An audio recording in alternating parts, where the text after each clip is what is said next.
Hello, everybody. Thanks for clicking on this.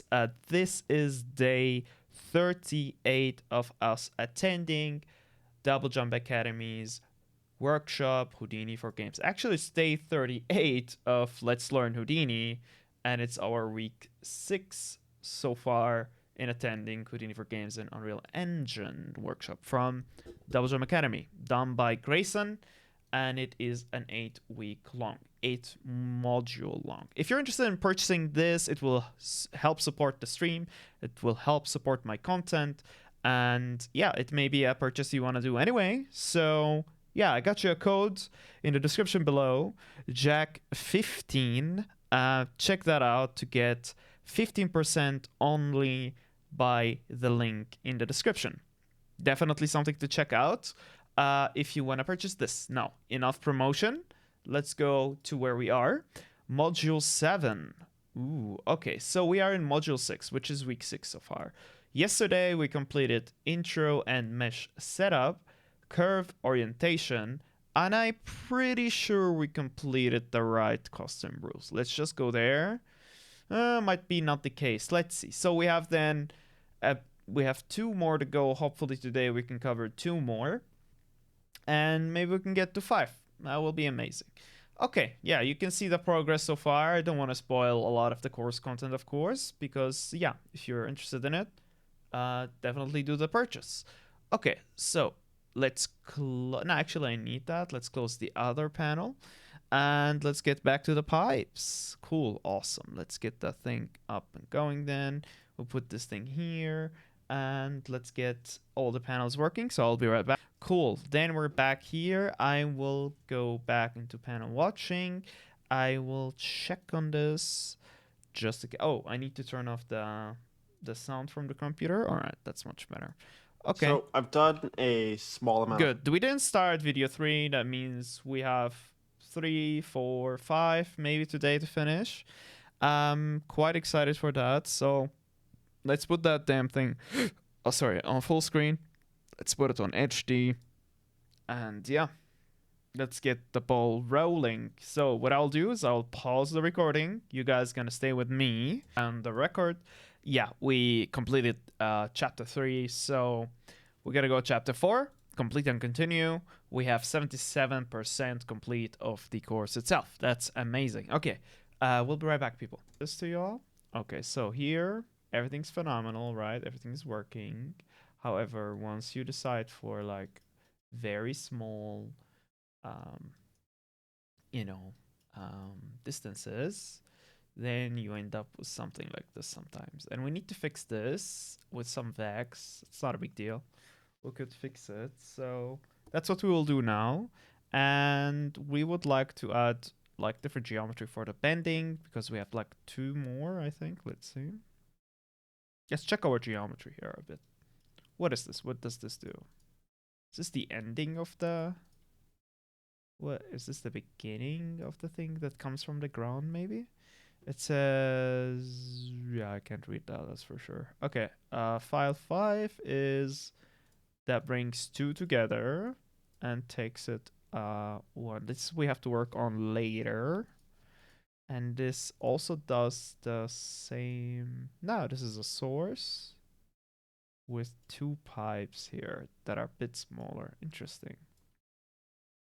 Then, yeah, that's about it, right? Otherwise, we have the big pipe. Then we have this, yeah, this pipe, and yeah. I don't know. We'll see. At least that's what Grayson said. So we will basically try to attempt to fix this thing with the curve, basically, here. Yeah, now we're way too far from it. We just need to view the last result with the copy. Exactly. And yeah, we'll try to attempt to fix this thing. So instead of, adding a huge pipe, we will need it to add a smaller one. And yeah, that's pretty much it, I guess. Cool. Let's look how that's done then. And yeah, get to work, people. Cool. Let's fix it. So Grayson tells us that in a way to fix this, you need to basically add an if statement that checks for the following. First of all, it needs to check if the previous or the next point is not a bend. If yes, then it would create it. If it's a bend though, it will not create it. So it will get one of those basically instead. And yeah, let's start working on this. Unfortunately, by the way, there's no solution for this because this is just like too short. We can make it error out. That could be possible. Or we could create like a small, I'm not sure. Let's see. Let's see what we can do with that. Maybe in the future episodes or future chapters, we could actually cover that. But for now, I don't know how to fix it. Just as simple as that. Okay, so let's check our wrangle. Or this wrangle. This one. Okay, and now we will add another if statement. So we're basically going to take all of those, tab them, and tab 1 here. Do an if statement with the brackets that it needs, and we'll start with next name is not equal to the bend 1, I believe. That's how we called it, right? So if the next one is not a bend, and or actually it's an or next so previous, wait, how did I write that? Prev name, I think next is wrong, but next small equals to bend 1, or not equal to bend 1. Okay, here we go. If it's not equal to bend 1, then create.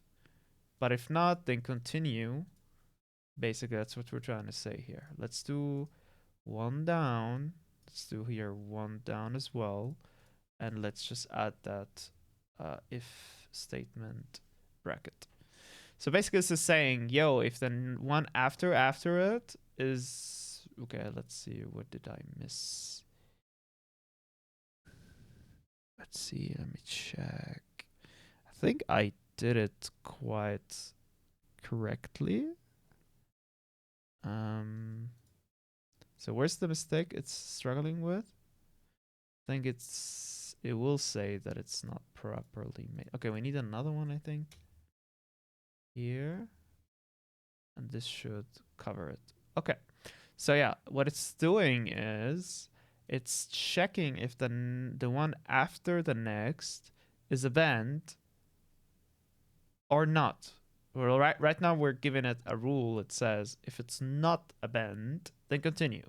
If the one that is previous to the previous one is not a bend, so this or this, continue. And by continue, it means go to the next rule, which will say, which will do the other checking, like if the name is not next, or if the name equals to next name and the name is equal to the previous name, so if both names from the one after and the one before are the same, then continue. And the next line says, then the last check is if, so it goes through sets of rules, right? That's the second rule. And it will only create it if this is true, if this is true, and if this is true.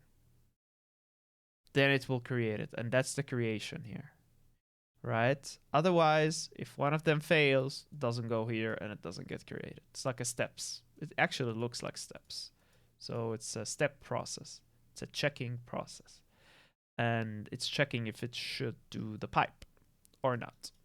Right now, it's doing amazing work. It's only creating it in areas where it should be created, and other areas it's just not doing it, which is great. Okay. I would like a smaller version of the pipe that would randomize, but I don't know how to go about this though. I know that right now we have that. Sorry. We have the one that finds the bending and one that, yeah, that one that finds the bending is just creating the bend name. Otherwise, it's taking, yeah. Let's see. We're going to watch until the end. I don't want to embark on an adventure alone now because I just don't feel like I could right now. But theoretically, there should be a way to do it though, with the same way we're creating those. Okay, for now, fine enough. Good. Let's continue somewhere else then. So we will not to sound smart or anything, but I was questioning why did this happen. Although I do like it, but it happened because of the or statement. So we'll just watch this, and I'll bet money, $10 that it will change. Let's see. Okay, so if this was or, and now we put it into an and, hopefully it will work. Otherwise, I owe you guys money.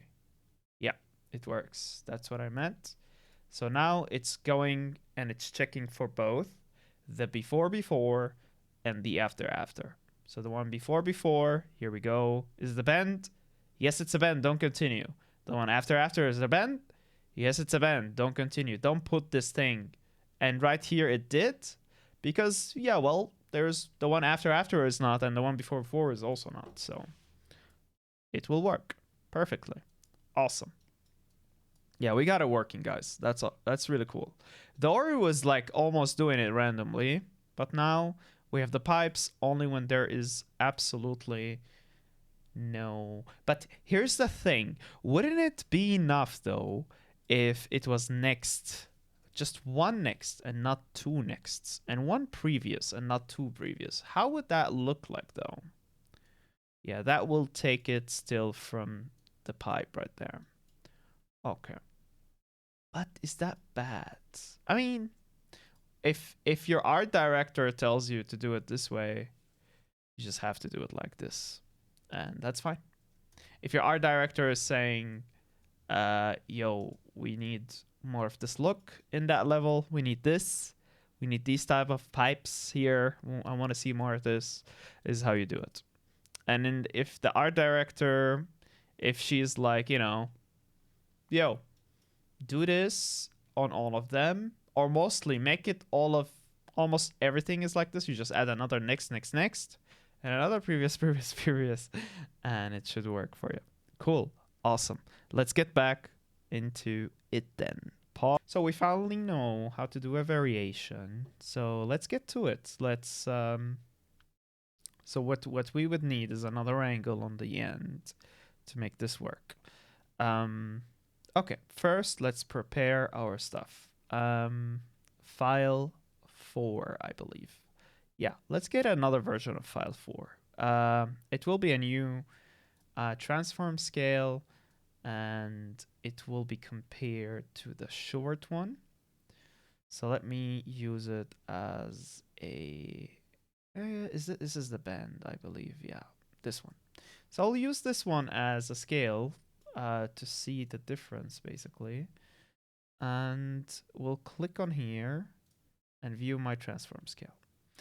And as a template, as I said, I'll take this one here as a template. So what I'll do now is, squeeze this thing inside just so I have a bit of variety with the straight lines, right? So here we have a 4x4, and I actually wanted to check if this 4x4 is proper, and it seems to be. That's pretty good. All right, now the next thing we need to do is either introduce a boolean here, or we could introduce, we have to see. So yeah, let's check it out. So scale 4x4 and a 3. Let's try a 1 here. Is it too squeezy? Yeah, that's squeezed up, man. But I just want it to be the same size for now, right? And then I could regenerate the UVs. So 0.1. Let's do a 1.2. Yeah, that one will work. All right, now let's go with an auto UV. Auto UV, here we go. Labs, good. Hook it up together. And yeah, that is pretty okay. I don't like how, yeah, the textures are a bit weird here. Let's see what we can do, dude. Let's see. Can I, if I increase that, we'll get more of those weird stuff happening. And I just want normal, yeah, normal V. This would work, I guess. And at the end, I'll give it an attribute name, attribute create. Actually, let's take this, put it on the side after the clean, hook it up here, and this one here, and then basically give me the attribute create right on the top in there, and hook it up in there, and then call this one straight long. Is this straight long? Is this a straight long to you? Does this look like a straight long to you? Okay, exactly. It looks like a straight short. So let's do that. And instead of having it on the side, we'll have it on this side now to create a variant of that. So attribute name, guess what? It's called straight short, and it will have straight short 2. So let's do that. Straight short 2 in there. Click, and this should work now, hopefully. And yeah, let's see what will happen now. Cool. Straight short 2, and yeah, let's hook that. Okay, let's do another one here and call it, yeah, straight short 2, basically.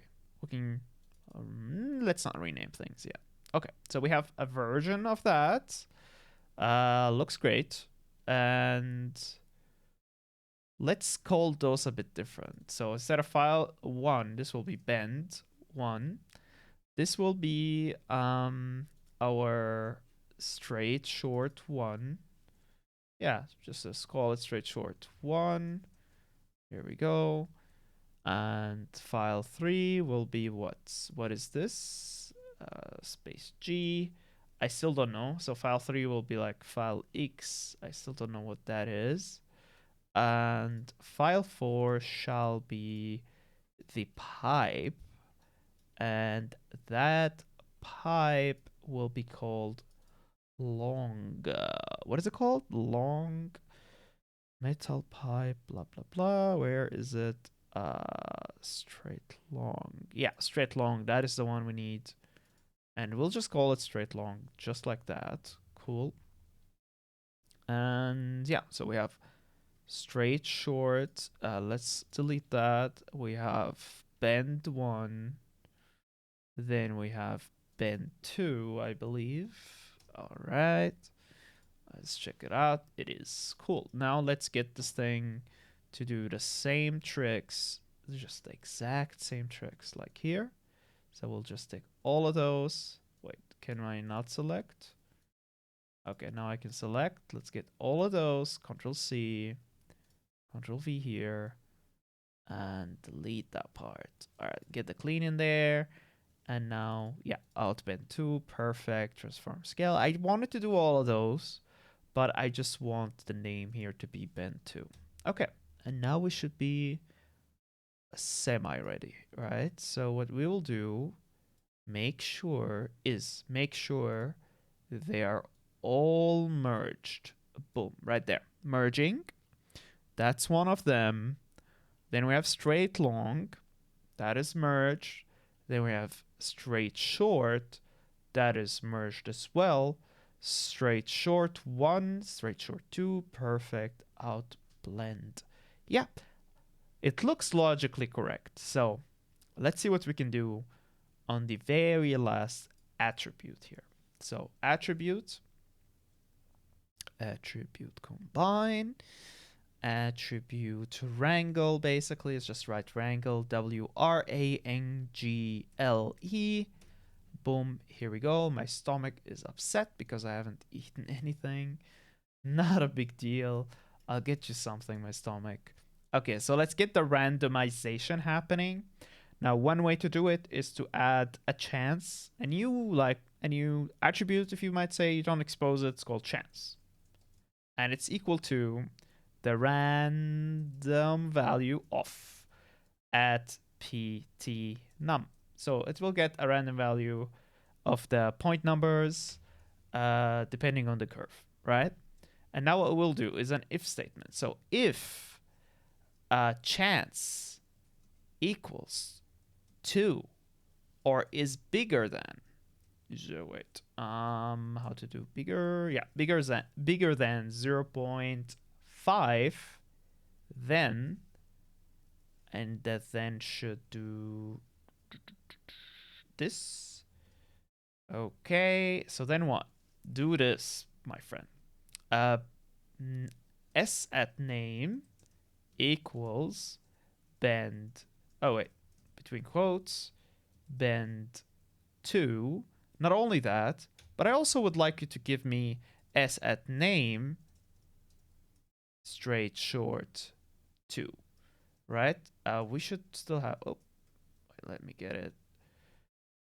Straight short right there. Straight short x. The reason I'm copying those things because I'm not sure if I'm gonna make like a typo due to dyslexia. Oh man, these words are hard for dyslexic people, just like myself. Okay, if what's happening here?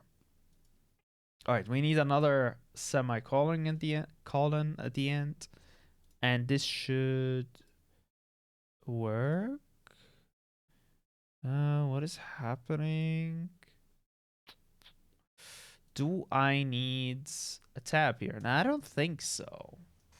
Okay, something happened. Okay, give me a minute, check it out for you, and I'll be right back. Nice to have you here again, my friend. You always come with that emoji. I appreciate it. Cool. 0.5. Okay, so what am I missing? If what is how to know a bit more? So what's happening here? Let's see. Warning message. Invalid source. Object. Fine. Error syntax. Unexpected if expecting a semicolon in line 3.1. Oh, sorry. That's right there. Okay. Here we go. Good. Feeling really good these days. I don't know why, but I'm feeling really good, man. I'm feeling so calm. I'm getting some nice work done on the side, like YouTube videos. I'm getting new thumbnails. Satisfying work, honestly. Podcast is out, second episode with Nicholas. I don't know if you missed that one. I did enable ads on the stream just to test it. I'll give it a week. Should be every hour, 3 minutes, which is something I do anyway with my bathroom breaks. So yeah, let's give it a spin and see how it works. Yeah, no, don't worry. Yeah, there will be enough of them one day to check. Okay. S at name straight short 2. This is working. Now Grayson says if you look at the results now, it will break basically.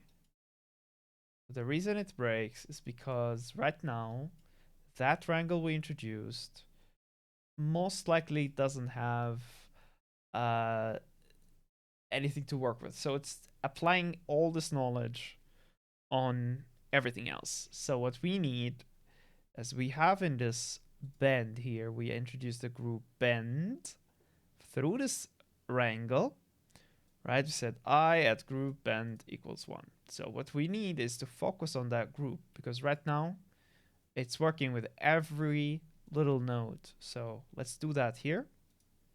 Bend. And right now it's not even taking the proper how to say, it's not taking the proper string. So we just need to make sure that the bend2 has the same name that we want to introduce here.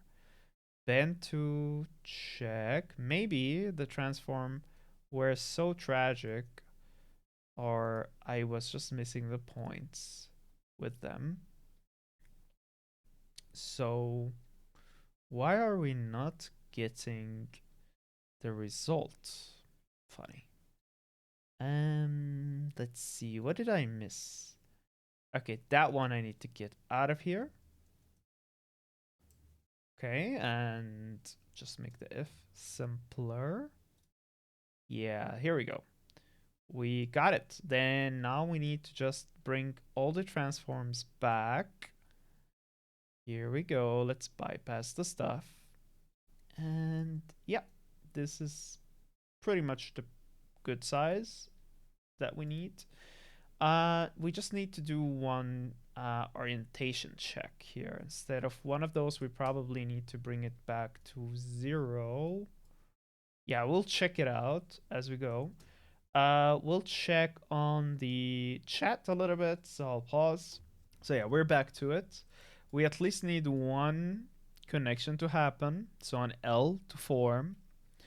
And in here we can do, I don't know, let's see, 45? How does a yeah, that's definitely not the one. So this one spins it this way, like a fan. Let's see what this one does. Spins it this way. Okay, let's try 180 on this. Okay. That's forming that connection. Perfect. Yeah, okay, I just need to adjust a couple of things. One of them being the translation. So one of the things that we need to look after is that it's connecting to the proper ending, and at the same time on the other side as well. So here maybe. Okay, we need a minus on that one. Let's do a minus. Okay. Now we will keep adjusting until we get the result that we'd like. But damn, procedural generation is so much fun. It's really a lot of fun. Okay, that's almost there. I would like the thing to be just a tiny little bigger. So maybe with the scale we'll do. It's so much fun, dude. This is so much fun. Like the logic of it is fun. Yeah, I feel like a smart ass afterward, I must say. I feel super smart after I've done like a thing like that. Although I'm just following a tutorial, which is like, you know, mostly not recommended. That's how other people say, don't follow the tutorial. Okay, but how am I freaking supposed to learn? Like, I have to at least follow the tutorial first, and then I can make my own altercation of that. But first, I need to follow the tutorial, dude. Like, let me do it. Okay. I feel so stupid it doesn't work. That's true, yeah. That's do I feel stupid when it doesn't work, or do I feel just pure anger and frustration? It's like, why are you not working? I told you to make it work. I did everything you need from me. And you just sometimes it just gives you this red sign or red warning.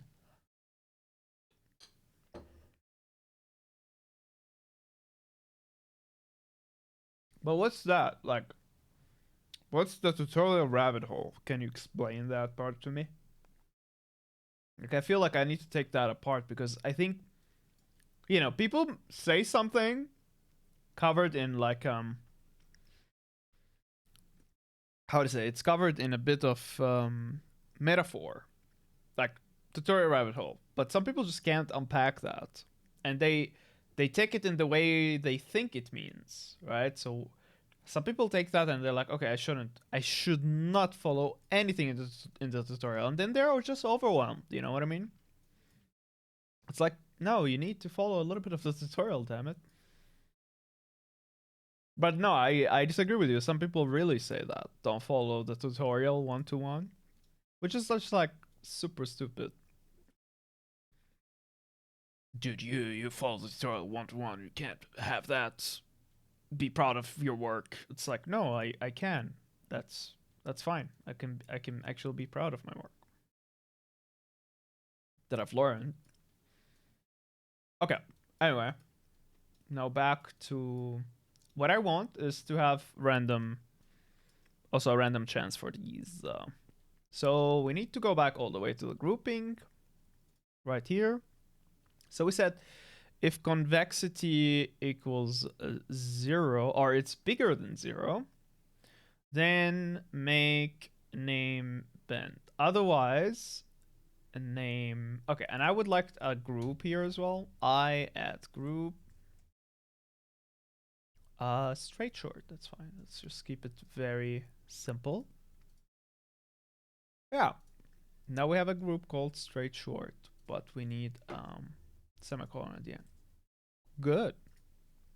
All right, let's wait for it. It should generate. Oh, it's a bit different. Okay, I group. Here we go. I group straight short, right? Okay, equals 1. That's how you do it. Good. Yeah, let's do it. There we go. Okay. That should make it work now. Good. So, Sprout says tutorial rabbit hole is when you don't know anything about what you learn because you just do tutorials. Months ago and months go and go, and you still only do tutorials and nothing on your side. It's more dangerous for coders, I think, than Houdini, but it still may apply. Okay, I get that part. But even if you're doing that, you're learning something. Like, I could argue that even if you're following tutorials one to one, you're learning something. Maybe you're not being as but I don't think people are not saying that either, to be fair. So I guess that's the rabbit hole. That's what it means. Yeah. And I have to be fair on both parts, honestly. Like, yeah, you should do your own thing. Like, you should be at least a little bit creative. Like, right? So what I'm doing right now is following tutorial one to one. But eventually what I'm willing to do is to review the projects we worked on, go through every node and subnetwork and try to explain live, like putting myself on the spot, so to speak, and try to understand what these nodes did, and just have a review, a recap of that, basically, a node by node recap, and try to understand where, or try to like feel, or I try to force myself to give one example of how I could use that again in another context. You know what I mean? Like at least one context, or I I could force myself to make at least one um you know altercation. Is that a word? To alter something is to change it, right? Altercation, I guess. Alterification. Yeah, I don't know. One of those words. I'm not so good with words. Okay, so we have a group, and we called it straight short. Cool.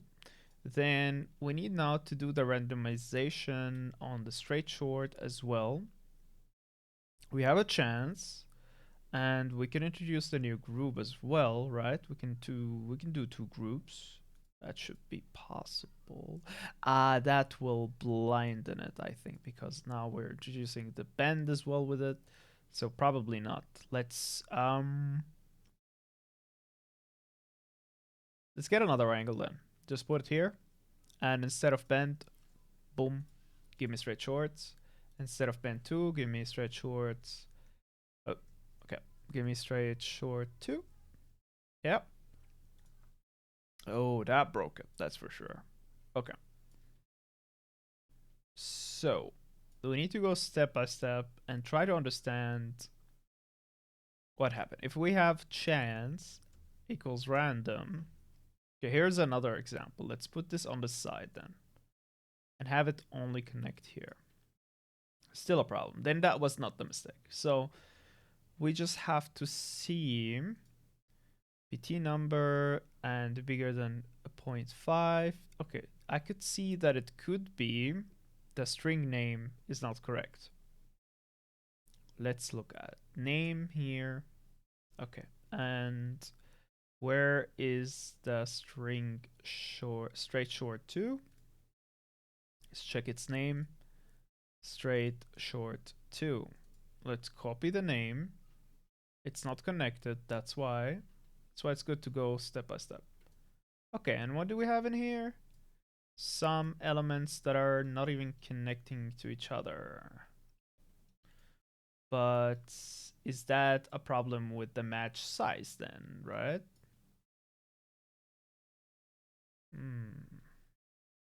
Let me try to understand. Why did this happen though? Why did some of the red stuff scale down? That I don't get. That part I don't get. Well, maybe it had categorized the long ones as well with the straight shorts. And we don't want that to be in the group. So how do we group them differently? Okay, we can group them differently by adding another group to them in the last if. So basically say, and then when you've done creating, give me an, what was the group? Integer I group, right? What is it? Let me just check it from the other angle. How did we make the group? Not here, the other angle. Yeah, this one. I group, yeah. I as group, which is integer. Makes sense. It's either true or not true. I'm gonna mute and do tutorials. Do that, my friend. I see you in a bit once we figure this shit out. Thanks for lurking. I'll try check to chat from time. Yeah, just all good, my friend. Thanks for being here every day and yeah, checking on us. That's awesome from you. Cool, let's see. I at group, right? That's the way. I at group. And we'll call it, instead of straight short, we'll call it straight long. And not long. It will equal 1. Oh my god, what am I doing? Okay. Okay. Long equals 1. And a semicolon as well. Perfect. Okay, and that should have now added them in a group, correct? If I to do a group here. So normal group, if I hook this one up here and I choose, where are the groups? Let's try straight long and just view that. Interesting. So didn't assign the group for them. Interesting. But we could also say I at group right from the other one equals 0. And how does that affect the rest of it? Let's see. So I at group equals 0 and put them in a new group, so to speak, right? Can we do that logically? Okay, wait, let's add a split instead. Split. Yeah, let's just add a split and view it and then add a null and view the split outcome with a either bend. Things. So now wait, we can't view things like this. I need to go down here and view it from here, right? That's how you do it. Okay, bends are, yeah, they're the bends. Perfect. Let's delete the bend and get straight short. That is completely wrong. Okay. Now let's get straight long. Oh, it's completely unavailable. Okay. Then we can't delete a group like this, I guess. We just have to... I thought it would make sense for Houdini to do it like this. Alright, let's see. Straight, short, nothing. Okay. Yeah, it's an adventure. It's a little adventure. But yeah. If I take those, will the bend go away? That happens. Okay, let me pause this. And just like Sproul said before, you kind of feel like a genius when you fix stuff. So what we've done is, if you remember, this wrangle was all the way down here. And what I've done is, I was like, since we're doing the whole big pipe thingy afterwards, then we should just put the wrangle behind that, right? So I put it in between this wrangle and this one that establishes the num points. And so it's doing now the work it should be doing. However, what I don't like is that it's not deleting them. So we need a way for it to check for straight short 2 and delete it as well. So let's check it out. Oh, I'm lagging or what? Okay, let's see. So we need them. Okay, right at the end. Not actually in this one. In this big if work we've done here, we need a way to. Okay, so what is it doing? Let's go one by one. Next name doesn't equal straight long, and previous name doesn't equal straight long, and previous name doesn't equal straight long. Until now, there's no straight short in this. Bend one. Good. Name, next previous name. Good. Any short in here? No. At V at N. So that is the normal. And next normal. And previous normal here. Straight, long, set, and group. Maybe we just delete that line here to keep it simple. See what happens. Okay. And nothing happened. So let's check in here.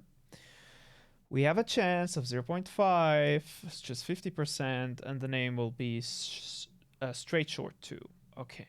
And here we have V up cross, and we did the cross of the normal. Let's put this one here then. So what did we do? We made a name and we made a group. Let's delete the group then. Let's just make the name happen. And now because we have a name, it broke it entirely. Because here we have the straight short. Okay, let's delete the straight short then and have it working on everything else. So this is what happens. Okay. Let's Ctrl Z some stuff. Reintroduce the grouping. Okay, wait. Yeah, let's reintroduce the grouping. But then at the same time, why are we getting these smaller ones inside of the long one that I don't get? And it's only in some cases. Actually, it's in a lot of the cases. Yeah, so what is happening here? Why are they not being deleted? So we established the grouping. We did chances to choose a different one. If I bypass that, oh, it's a scale issue, isn't it? Wait, let's see. Yeah, the pipe goes all the way in. So it's a scale issue. Okay. I mean, that's okay, I guess. I mean, we can make them. Okay, let's make them thicker. Let's do one of those peak nodes on the straight short 2 right after here. This should make it thicker a little bit. We need to make it a bit more thick. So something like 1.8018. Yeah, now it's much thicker. That's good. Because otherwise, this was always here, right? This problem was always here. Is that what you're telling me? This problem should not exist to begin with. Okay, let's take the grouping away. Again. Apply it. Nothing happens. Let's go all the way to this. Grouping is not happening anymore. We do have the color though, the red color on these. And we do have the next bend, the previous bend. Okay, then we need some type of deletion then, right? How do I delete that? Okay, let me just save it as an incremental save, 6.5. And so we can go back if we need to, but otherwise, how is it happening like this? And why?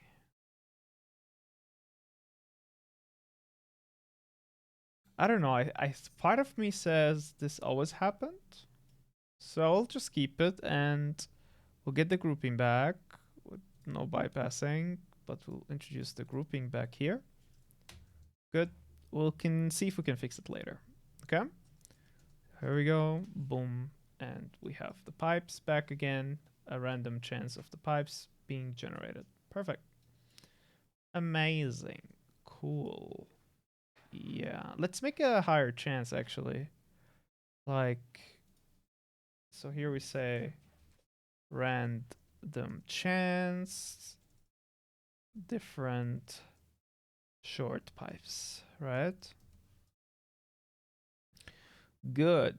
And this will be, how to say, this will be a bit of a bigger chance, so 0.7. Oops. Here we go. And so a higher chance, oh, lower chance actually to get it working. So yeah, I would like less of those bulbs. Yeah, those things. I don't like them anyway.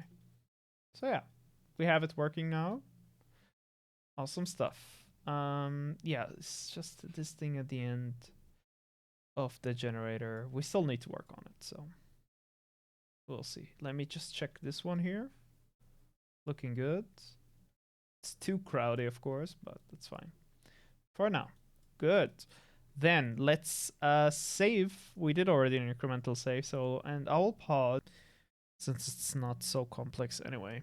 So here we are. So right now we will make a different way to generate them because for now they're just following the curve, and what we would like them to do is say we have a box, and the same way we did with the infection, we need to find the shortest path around the box or around the building or around the column or around whatever you want. This is just a way to make it easier for environmental artists to, be faster with their generation with the lines, right? And eventually they will just have a nice, pipe generation around there, say a house or a building or whatever. Cool. Now let's get the thing going. Let's start with it then. First, we will take our oriental on curve, which should be right here. Okay. And now we'll do a whole process with it. Let's put it up there, a bit far away. And let's start with the process then. So first we need a resample for the curve. Just a simple resample, right? Boom, here we go. Let's view what we're doing in here. And let's add points. Perfect. Yeah, that's pretty good. I would just do the same from before. Let's copy some of the stuff we've done here. One of them being resampled by polygon edge. Perfect, so we don't lose the edge itself. All right. Next, we need a sweep. And this one will be pretty easy. It's just a simple sweep, so we'll do a tube. Okay, where's the tube? Brown tube. Here we go. And okay, this thing is doing weird stuff in here. Yeah, anyway, this resample doesn't have to be exact, I think. Yeah. Oh, funny. All right, so let's try a different method. Length 0.1. Okay, so this will happen no matter what, right? On the edges. I mean, it doesn't matter for now. Okay, let's just bring it back to resample polygon edge, and let's do a radius of 2.2, which will expand it pretty big like this, and we'll use that to bound. I don't want to go too big. Let's do a 0.2 then. Yeah, something like this. I don't want to go too huge with it. And let's give it a cap. So grid for the cap, and then we will add two new things to this. One of them being the bound, and that bound will be in there. Let's just put it here on the left, and the other one will be a simple VDB workflow, basically. VDB polygon, I think it's called. VDB points polygons from polygons, exactly. All right, let's put this here and go back to the sweep. I think I remembered that I didn't check stretch around turns. This will fix the issue from before. And if you don't remember, 0.01, that's too small. 0.1 maybe. This around the corners, we could do that, and hopefully it will fix it. Okay, so 1.5. Too much. 1.3 should be a better result here. Resample feel like it's doing a bit too much, so something fewer would do better. But anyway, this is gonna go into VDB from polygons, and this will do. First of all, we need. I think it's fine for now. Let's view it first. VDB points. What are we missing here? Okay, give me a second. Just so that we completely took the wrong one, even though I remember taking the correct one. VDB from polygons. Here we go. Yeah, I put that thing here. That's fine. 0.1 should do the job. We don't need it to be perfect. So yeah, that's the polygon. The VDB, and then we need a VDB convert. VDB convert. And that conversion needs to be also quite simple from, oops. We need it to be, how to do this? VDB, convert VDB points. What else is there? VDB, convert VDB points. All right. Points. Use target. Okay. Oh, give me a second. With the VDB, I'm doing completely wrong. I'm just choosing the wrong ones all the time. Convert VDB. Here we go. Not the point one, but just the normal simple convert VDB. And now go to polygons, and this should, yeah, make it look like this. Yeah, we can change some settings, but I don't want to play with those now. Just simple stuff for now. Okay, now the next point is yeah, the bound, and we need to do a simple ISO offset on it. So ISO offset, here we go. Ad break in progress. Okay, guys, I'll be right back. It's just there's an ad, so I'll just go have a coffee or something. So let's go back to it. Here we connect the ISO offset, which should give us like a cloudy volumetric thingy. And yeah, we're just gonna need a bit more processing on that. Yeah, right now it just makes a box out of the whole thing. That is why we need to redraw our curves maybe. So let me see how we can do that. Operations, it says delete. So delete. That's interesting how you can connect things. Okay, enter again, reset operation. That's the way to go. Okay, and just space G and zoom out and enter. So click, shift, wait a second, shift, click, shift, click, shift, click. Good, and now let's do it in the upwards position. Good, so yeah, this thing just makes a box around it. Let's press enter here and go to the ISO offset. Okay, so if it was 100, for example, yeah, it won't change, but it will do something. Like it will just make it contain it a bit better. So maybe 70 if it's not too much processing. And then we'll do scattering. So scatter in a line. Yeah, I'm probably just scatter, honestly. Okay, and this will scatter points within that box. And now we should find the points within or without, with not within, but with What's the opposite of within? That's a cool word. Okay. Within, what is it called when you want the opposite? Synonym and acronym. Acronyms, yeah. Nah, antonyms. Antonyms. So within, okay, let's get the antonyms then. Antonyms. Okay, within antonyms, without, I guess. Yeah, it should be without or with outside.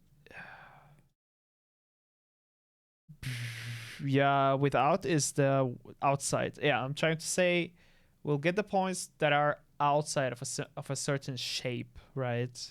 And we've worked with something like this. So that's my guess for the next steps. Let's see how we can go around that. Thank you for the following. If I was able to spell your name, just leave your name if you want me to say thank you and spell your name. Okay. Good stuff for now. Actually, that's something I wanted to do. I wanted to make. So I just have learned that you could use scatter, but you could also use scatter. What is it called? From volume? Volume something scatter? Okay, let's see. Volume. Or points from volume. That could be the one. Points from volume, yeah. And this should give us a nice grid. Ooh, this is crazy. We could have like, yeah, much less points, which is here. All right, and I'm gonna view it actually. So you could see it right there. It makes like a grid point of a certain volume, which is cool. And I like that. But a scatter is way more. If you double click on a scatter, I think, no, wait a second. If you click on the ISO offset, I must have missed that then. Oh no, this one. Yeah. This one is super sophisticated. Like, look how much calculations it does, right? Super crazy stuff. But in the scatter, it's a quite simple operation, it seems. And we will use maybe both of them just to see the difference, right? And as I said, these points will be inside of a certain mesh, and it will group that out eventually. Now, how do you clean a scatter so you don't end up with this thing instead? Let's get a VOP. And yeah, let's do the VOP right there. And right now I'm, of course, just following the tutorial. I'm trying to understand and commentate at the same time. So inside of the VOP, there's a workflow you could work on. It's called, well, it doesn't really have a name, but it's a workflow you could use on eventually on a lot of stuff. It first starts with a multiply and with a ceiling, which should cap, how to write ceiling, ceiling in German, ceiling, yeah, okay. Ceiling and a divide, just a normal divide for now. And it has a bit more work to that, but I need to watch a little bit more to understand that. Whew. Okay, excuse me there. Okay, yeah, of course we'll work with the P, the position, and yeah, we'll connect those things. Inside of here, ceiling, what does the ceiling do? Let's just look at it and go, wait, so what does info? So this node has not cooked yet. It says, let him cook then. Let's see help. Yeah, let's do the help, and this will take us to Houdini's documentation. Let's see what the ceiling does.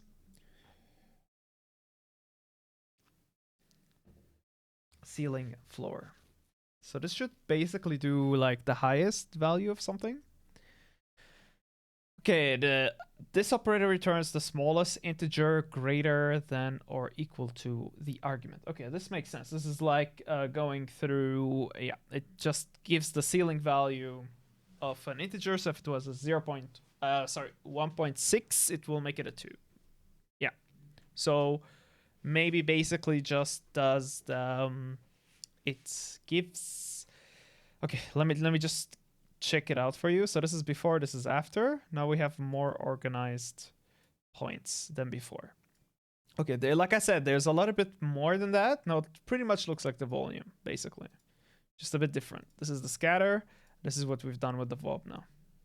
Cool. Now let's see what we could do. And it was quite the simple mathematic equation. So right now we will just keep going and see what we can do to make this a bit more, yeah, more usable. Okay, we'll be right back. And here we go. So we have a scatter, right? And we have points from volume. This is a sophisticated like node group, basically. Scatter is, yeah, just makes a normal scatter, and the Bob, yeah, does this organizing off of it. But if I zoom in and put the numbers, we should see like a salad of numbers on some points. Yeah, like there are points that are together and we need to fuse them basically, so we don't have multiple vertices or multiple points. We don't have vertices. We don't work with vertices. We work with points. Okay. Okay, so let's make it more controllable. Of course, you might have guessed it. In here, double click. Actually, middle click. How to do it? Middle click, right click, left click. Oh wait, how was it to promote? Promote to a parameter channel. Okay, wait a second. How did I do that before?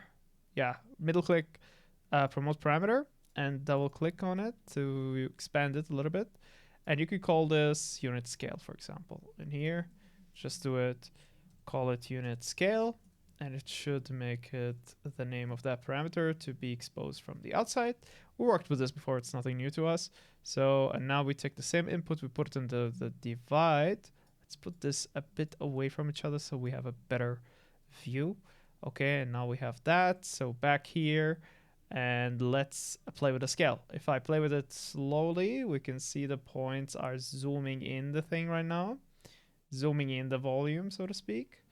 And yeah, we can make it a bit more, right? So we can do 1.5 if we want to make more points. But right now, this is one-to-one the same like the grid, like the volume. Good luck with learning this gigantic software. Absolutely. How have you learned Houdini before? Are you an expert? But it is a gigantic software indeed. If you're curious what we've been doing so far, check the YouTube channel. I've documented all my learning. And if you're going, you're saying good luck and saying bye. Thanks for watching. Cool. Now, let's see. Attribute VOP. And yeah, that's what we've done so far. Let's pause. I'll try to guess the next steps. So here we go. So now we need a fuse, right? And fusing in here. Boom, fuse. And put that fuse in here. And now check the difference between the point numbers, 220. And here we have 1,000. That's the difference with the fuse. We can probably make it more extreme, I guess. Snap distance, let's do one more. Does that make more? Does that make less? No difference. Okay. But 220 should do the job, I guess. I mean, if we calculate those points from the bottom, it looks like a grid. So 1, 2, 3, 4, 5, 6. 1, 2, 3, 4, 5, 6, 7. Let's pull the calculator up. Here we go. Now 6 divided by 7. Sorry, multiplied by 7, and then we still need, so because it's 3D, by 6 again, right? So, and that result is multiplied by 6, 250. That's about the points number that we need in here. Cubic numbers, basically. Cool. We got that, and now we need... let me try to think a little bit. We need a... Come on, Jack, you can do this. We need a grouping of some sort. So we have the VDB from here. Let's just keep this a bit down there. Okay, now we have a VDB going in here. And that VDB has the area we draw the curve into. So we'll need a group that uses a bound to group the points. In here goes the bounding object. In here goes the source data. Okay. And now this should be a point group. And it should use the bounding region. No, bounding keep random. Okay, wait, let's see. Replace existing union, intersect existing, subtract from existing. Okay, again. And here we have Bezier, channel, circle. Okay, wait, let's do bounding. And instead of a bounding box, we get the convex hull, the volume, the object point or vertices. Yeah, that's the one we need. That's the type of grouping we need. And now these are called the inside, and we can group everything but. And that will be how to do that again, to group everything but. I think there was like a reverse selection. Oh, here. Yeah, we can call it first. Let's call it outside. But how do I get the opposite? How do I get the opposite of that grouping? How do I get the... Is it with the exclamation mark? Okay, let's see. Gonna watch and we'll be right back. First, I was wrong. We won't need it from the outside, which is something I must have understood wrong. So that's fine. I will admit that I understood it wrong. I'll call it inside then, and it will take the grouping of the inside. I just think the scattering here is a bit too less, so let's do a 10,000. So yeah, you can see it's doing a lot of scattering right now, which will the VOB then translate a bit differently. Let's actually just view the VOB. And let's see, how does that work? Oh, the VOB is definitely... Okay, that's interesting. The VOB is dividing everything. It may be due to this. Unit scale 3. Okay, fine by me. Must be that there's something wrong with the mathematics here, right? 3D point. 3D normal, 3D RGB color, uniform 3D vector. Anything I do is not happening. Okay, good. He's so entertaining. Ah, cool.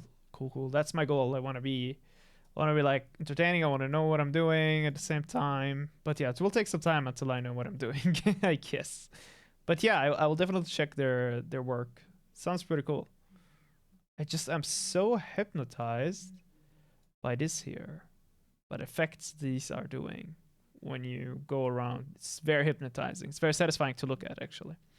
Okay, so yeah, we have a fuse and a group, and then we could now blast the stuff. So let's blast things. Blast. Here we go. Let's blast it, and yeah. So basically the inside. Oh, sorry, wait. Yeah, let's view the blasting. So now we blasted the inside, we're ending up with the outside. So let's do delete non-selected. So we have the points inside of the VDB that got created from the curves. Okay. So, and this blast will be... Okay. So we have the points inside, right? So if I do a cube or a sphere for that matter and do a copy to points, 2 points, here we go, and we just put it together like this, this should give us the spheres on the points, right? And if I take the scale here down, we will see it a bit better. Here it is. Okay, and if I change anything in the VOB itself, say I decrease this number, or I increase it, say 5, yeah, we'll get more points. 8, we'll get more points, as you can see. Okay, for now we'll end up with 3. This looks good. And at some point it caps, right? Because it's multiplying and dividing at the same time. So it won't really go that far. So for now we'll keep it to 3. And yeah, we'll try to see what do we do next. I know that instead of the sphere, we'll use something else. Right now, we'll use the ends. Here we go.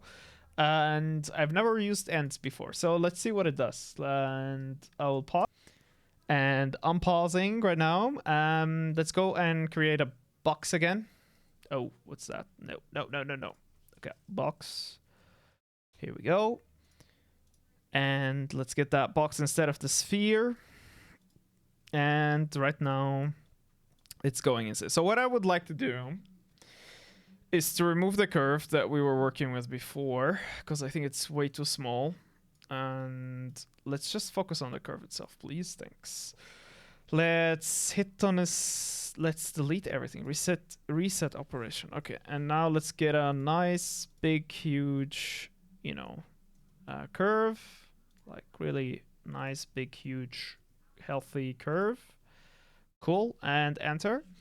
And yeah, sweep happens like that. Good. Now we have a convert VDB, which looks like this, and then it goes into the group, which makes the inside points. Awesome. What I want to do is to go into the VOP here. Instead of having a value of 3, I want to have a value of 1. And because this will affect the scale of the sphere once it's got connected to the copy to points.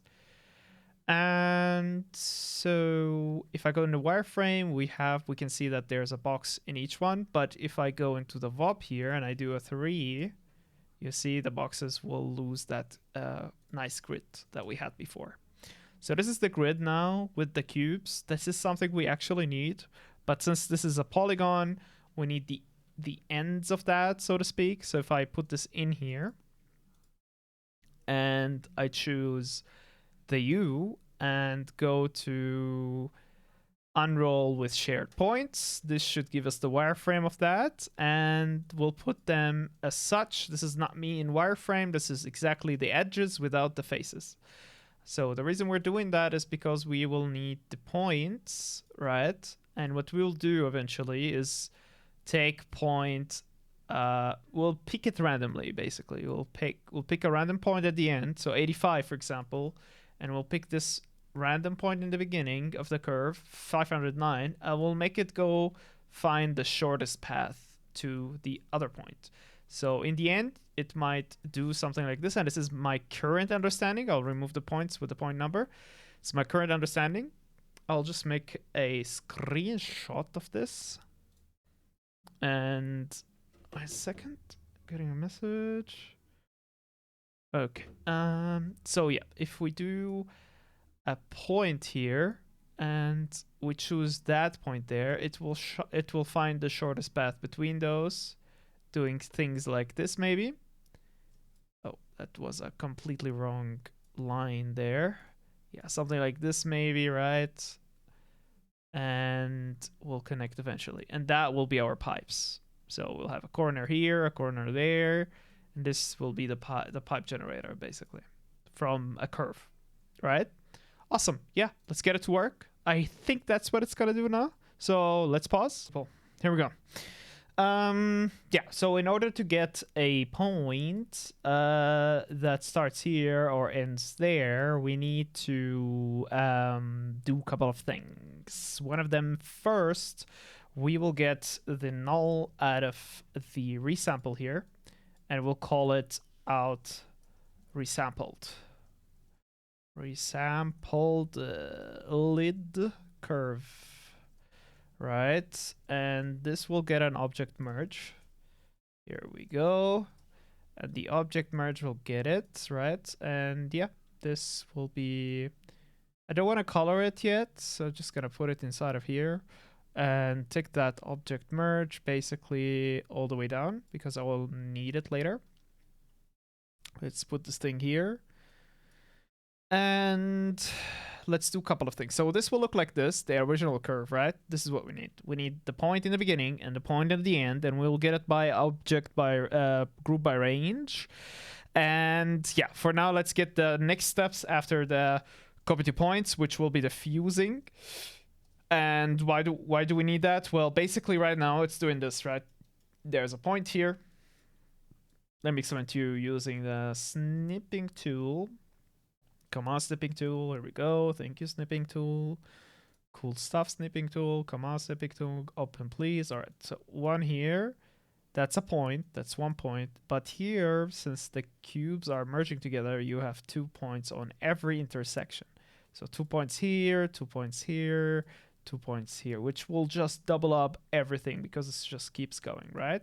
2 points here, 2 points here, 2 points here. So the fuse will do all of you are 1. All of you are 1, and I will prove it to you right now. If I connect the fuse and I look at the fuse, nothing will change, right? But if I look into the points, 576, and here we have 189, so it reduced it greatly, right? So yeah, that's what the fuse does. Fuse is amazing. Keep it in your mind.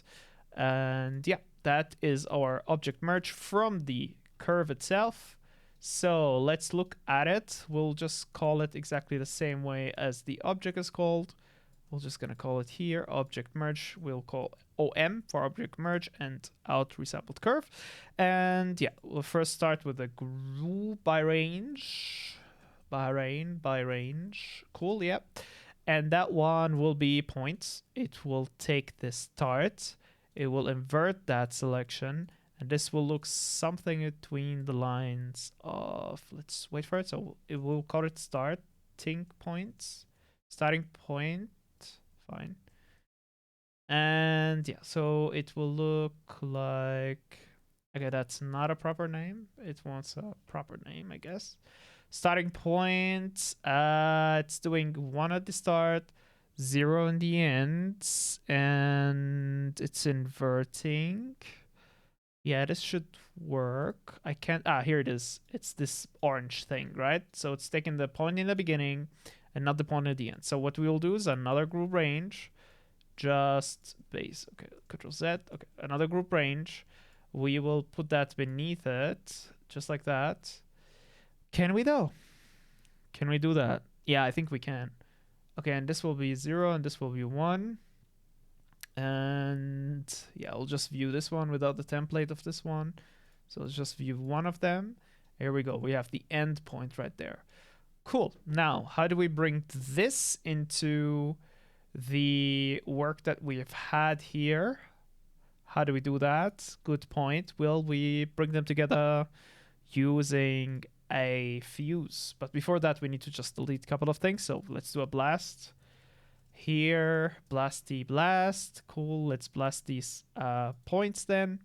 So delete not selected and everything that is between. Okay, wait, let's name this properly. This is not the starting point. Now this is called the ending point, right? Ending.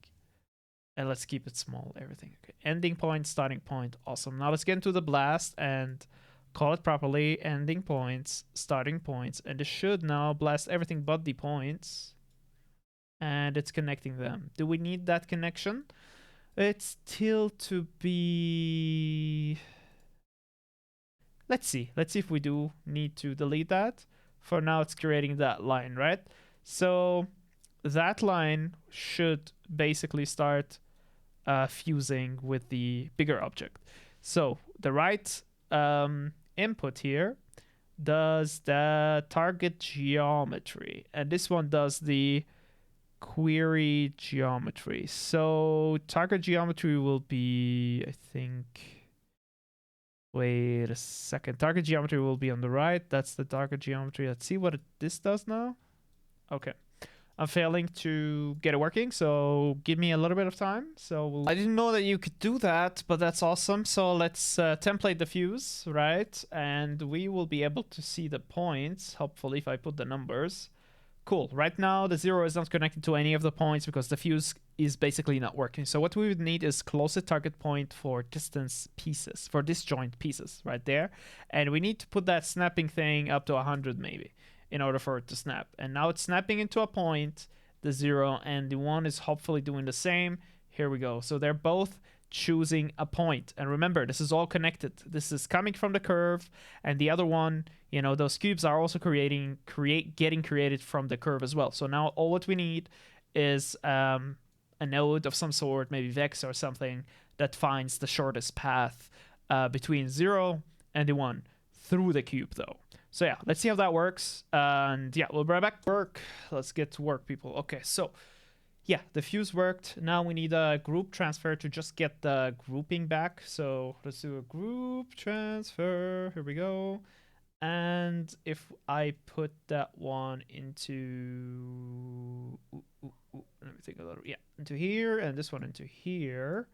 And now I get our points group back. So ending point and starting point.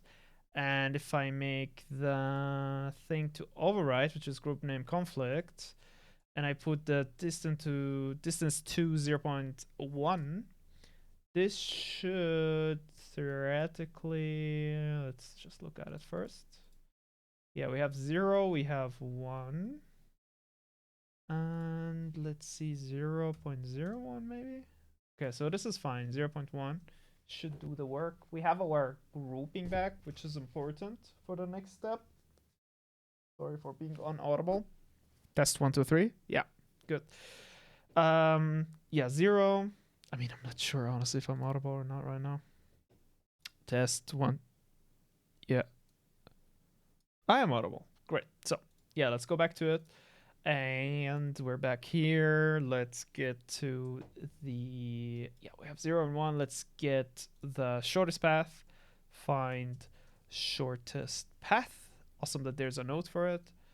And we need to set it up properly. So start point is starting point. End point is ending point.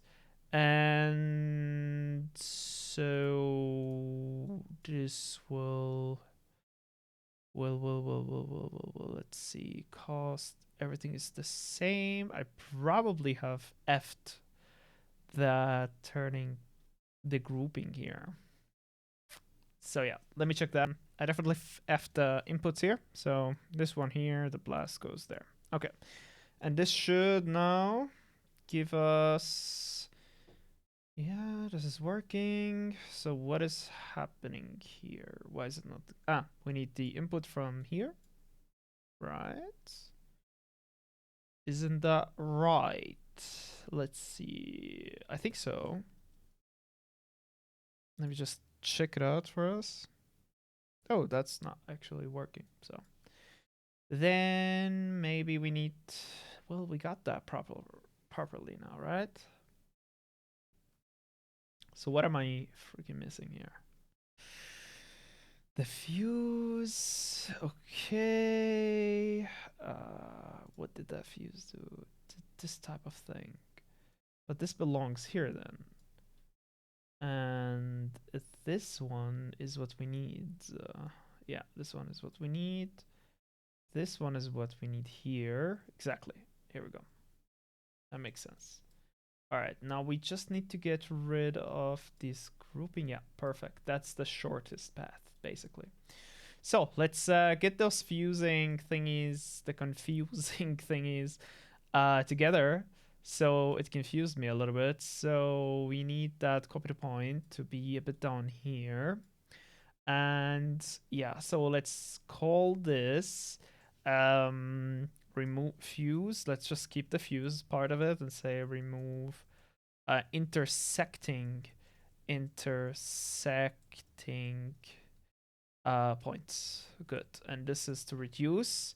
This, however, is to fuse, like to literally fuse the points where they are. So putting, starting. Okay, how to say that? Start. Okay, let's save first. Shift point S because it was acting a bit weird. 6.6. Here's looking for 666 subscribers on YouTube soon. That will be fun.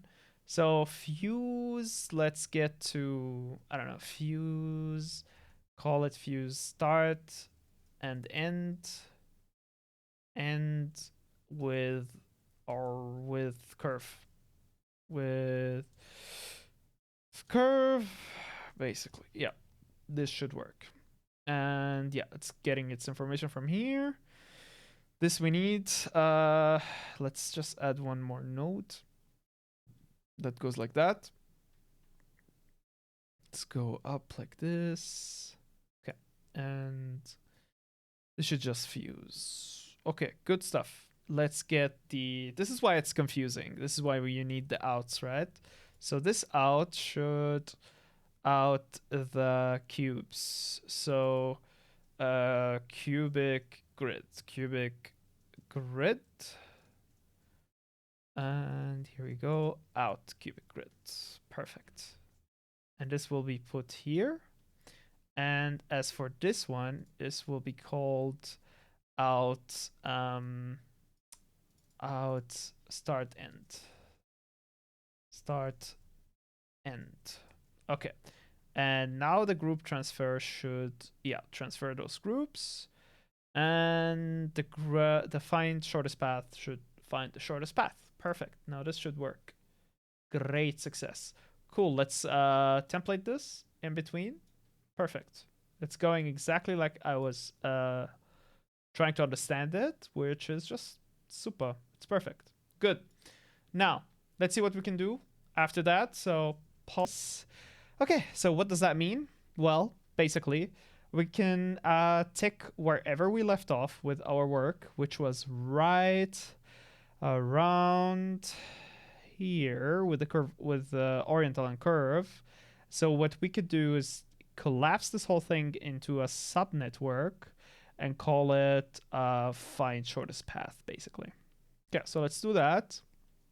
Let's get these two, get these as well, and just right-click actions and collapse into a subnetwork. Collapse subnetwork. Here we go. This will be called find. It's an operation, right? It's not a generation. Operation find shortest path, and this will be yellow because operations are yellow. Here we go. And yeah, this will be one of the options we can take if we want.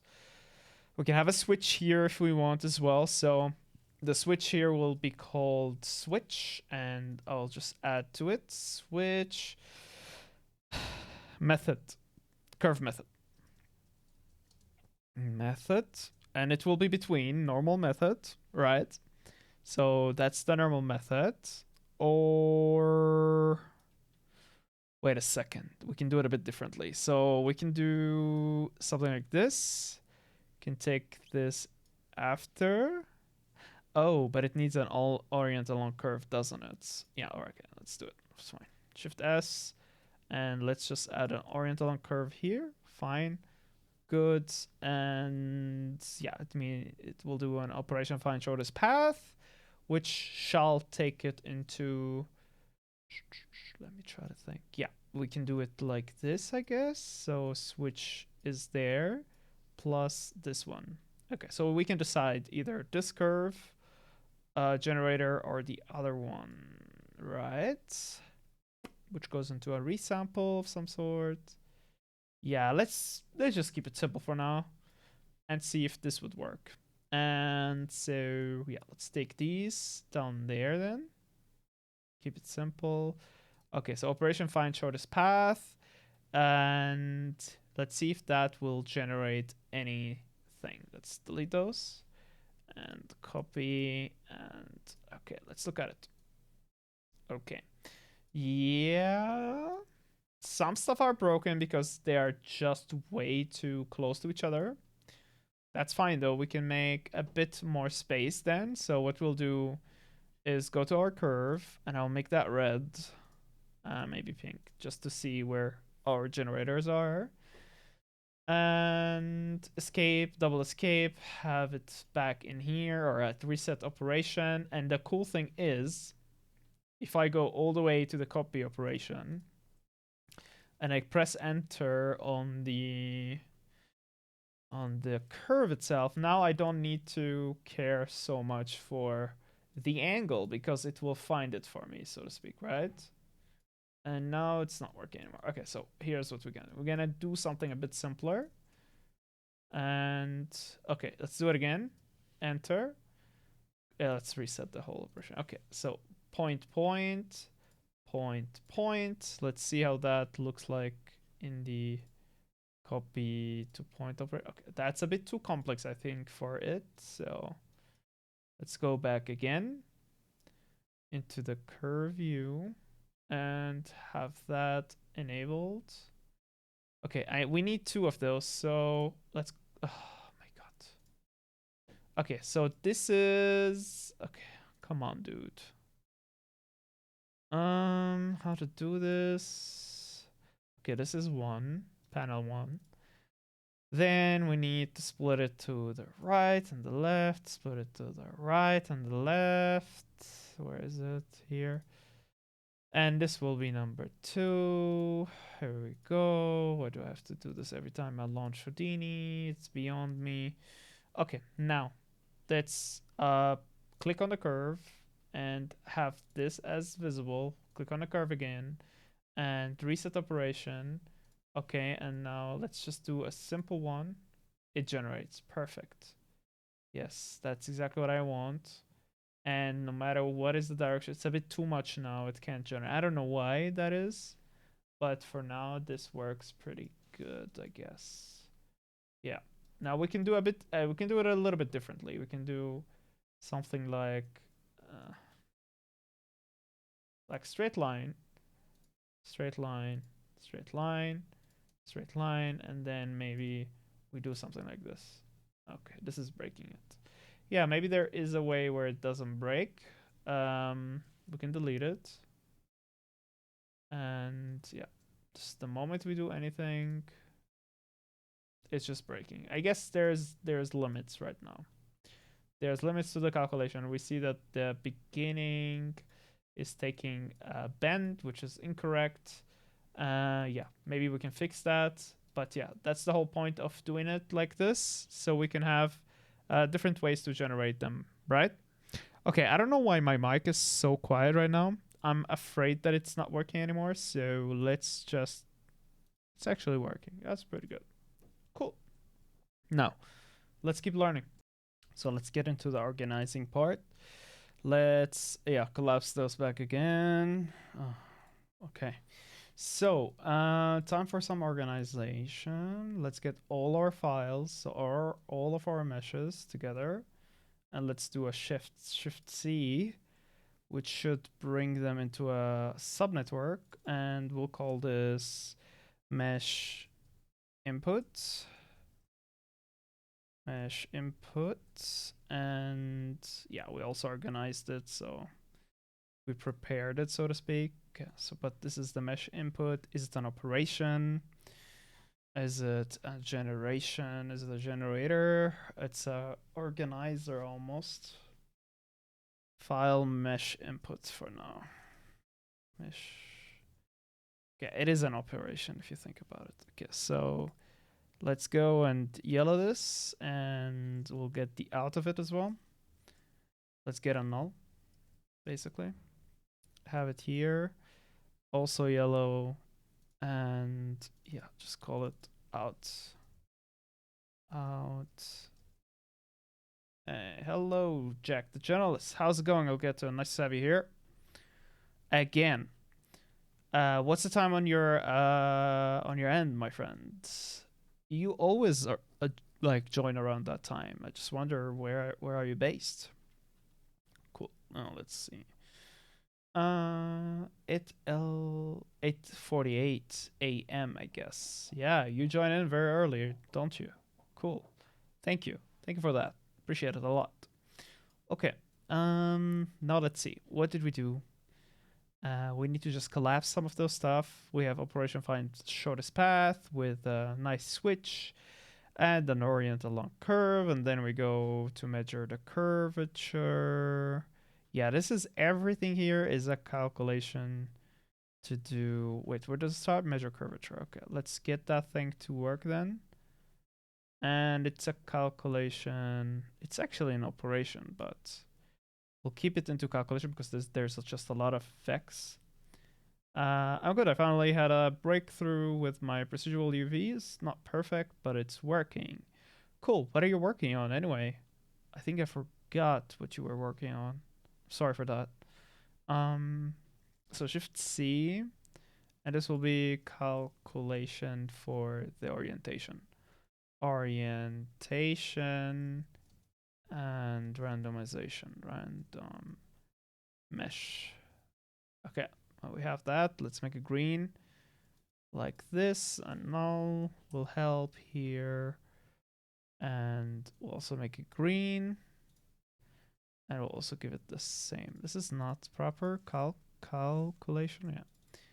And it will be out. And yeah, well, just the same name, but a bit different with an out. And basically, we're almost done. We just need some type of an HDA on this.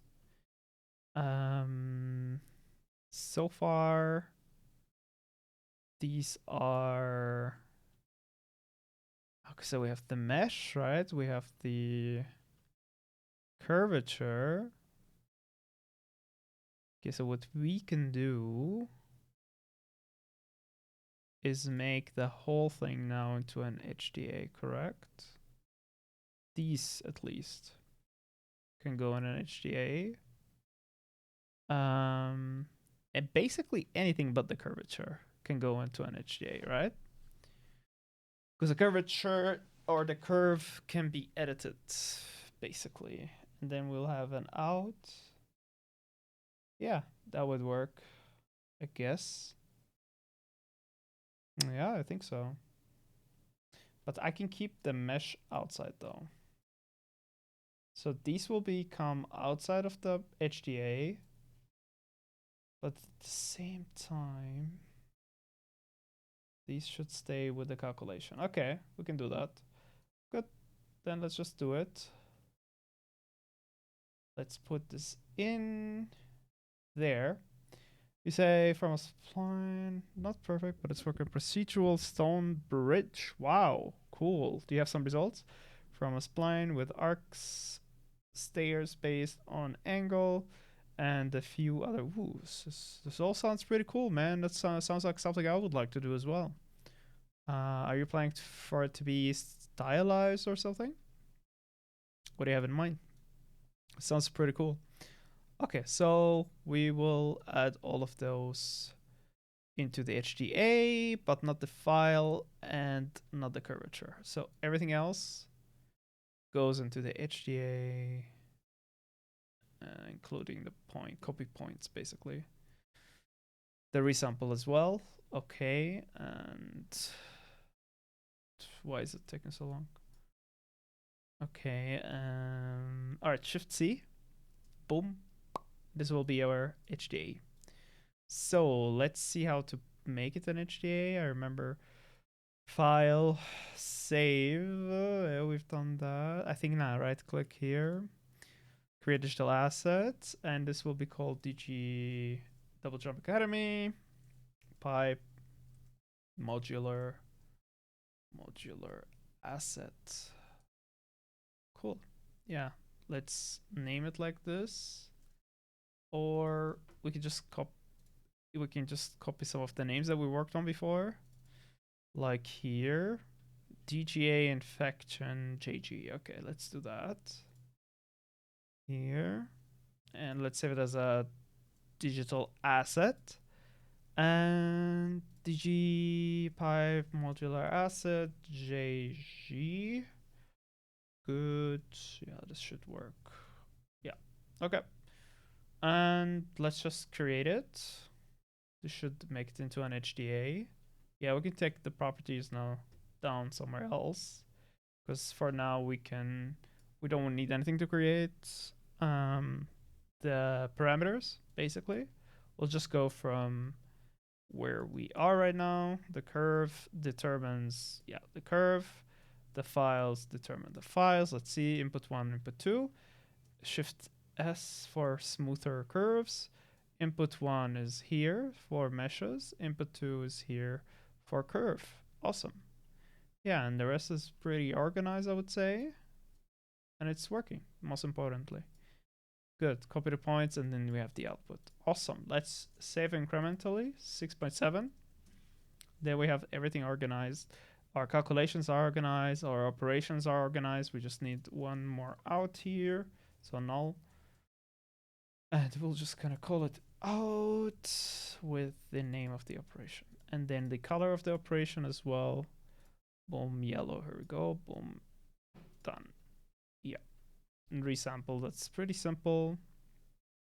Then we have another orient along curve before the end. And here we have the meshes. So the meshes I'm just going to put next to this output. And otherwise, we'll just take this thing with the number 2. Just take it a little bit. No, sorry. Take them a bit more to the left. Should we make it a straight line? Yeah, the straight line could work better. Yeah. Cool. Now we'll just add an out in here as well. Okay, wait. So back in here, yeah, then we have this out. It's pretty easy. Just gonna put it here. And we're going to put that thing a bit to the side so it's clear what's happening. Yeah.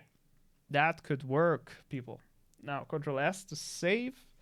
And I've done a mistake here because we won't be choosing those pipes inside of Unreal, although that would be great. But for now, we'll just take them out from here and put them in here in the HDA itself. This should work a bit better. Yeah, this should make it. Yeah, I think we don't need to mess with those, so that's okay. We can delete the input later. Save. Okay. Pause right here. All right, people, thank you for watching. I'll end the stream right here. I feel quite tired actually, and yeah, I'll thank you for watching. And for the people watching this on YouTube, this will be uploaded on YouTube. The shorter version will be uploaded today. And otherwise, I thank you for watching, and we'll see you most likely tomorrow. Yes. All right, everyone. Bye. Thank you for watching. See you tomorrow. Bye.